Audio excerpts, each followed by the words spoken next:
All eyes on Kamala Harris's vice presidential pick. In just a few hours, Minnesota Governor Tim Walz will take the stage at the Democratic National Convention. He is set to accept his party's nomination and introduce himself to the national stage. Thank you for joining us here at 4. I'm Andrea Flores. And I'm Ty Steele. Harris and Walz didn't really have much of a relationship before all this. Aides say she was excited about the way that Walz carries himself and decided he was the one for the job. And tonight he'll try to convince voters of that as well. We have live team coverage of the convention tonight. Yeah, we start with KCRA3's Gulston Dart once again anchoring our coverage live in Chicago. Gulston, day 3 here. What's the mood like today?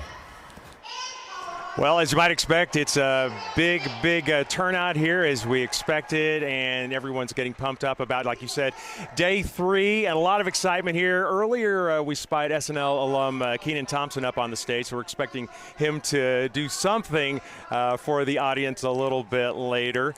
You mentioned Tim Walz, vice presidential nominee. We've heard him a little bit in sound bites and snippets here and there, but like you said, tonight, America in Sacramento is going to get a chance to really listen to who he is, where he comes from, and what he's about, and why Kamala Harris chose him. So yeah, United Center, it is busy again tonight. Delegates, though, do more than just come here. The McCormick Place is about a 15-minute drive from here, and that's where the Democrats have been caucusing all week. That is to say that groups basically with different interests within the party get together to talk about their individual causes and concerns and to make sure that the party is aware of them. And we popped into one caucus, an LGBTQ meeting, when the Democratic National Chair, Jamie Harrison, was speaking, just one of dozens of these get-togethers.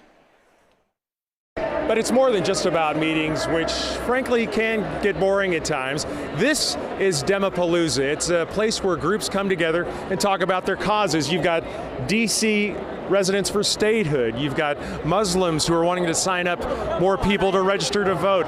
Here's an atheist group over here talking about what they want to see with legislation. Then you've got t-shirts, artwork. There's a place here for everyone who wants to get their cause, their concern heard and seen. There is tons of connectivity. I'm talking to trans folks in here that served.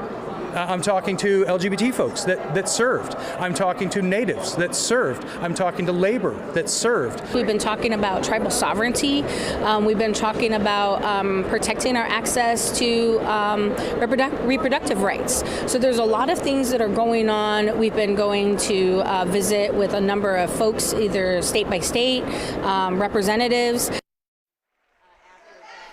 So things are well underway here. We gavelled in just over a half hour ago with New Jersey Senator Cory Booker doing the honors. So a lot of different speakers tonight.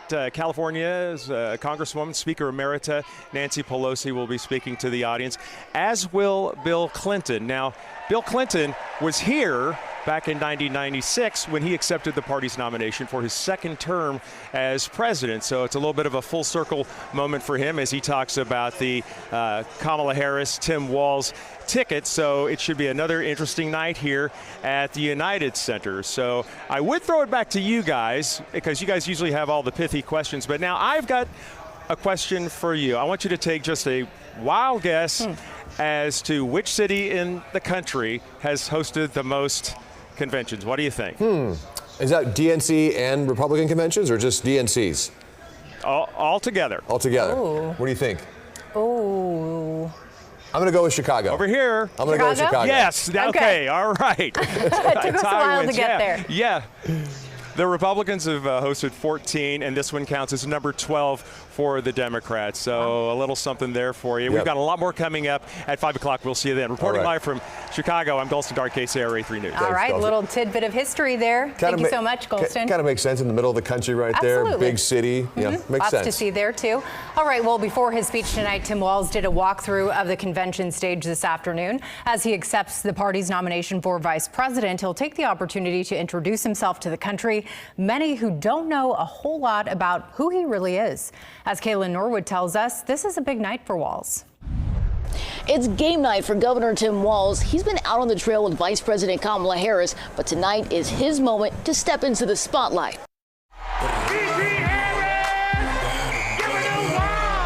If Tuesday's raucous DNC night was about the VIPs. Tonight's about the VP. Delegates are gathering back at the United Center to hear from Vice President Kamala Harris's running mate, Minnesota Governor Tim Walz. Most Americans still know almost nothing about him. But the former high school football coach is playing at a different level now, and tonight's expected to be an introduction of sorts. Tim Walz is going to give the speech of his life, the most important speech of his life, before a crowd that he's never faced before, a national television audience, to introduce himself. We can expect to hear more about Walz's background as a teacher and a veteran and as a family man.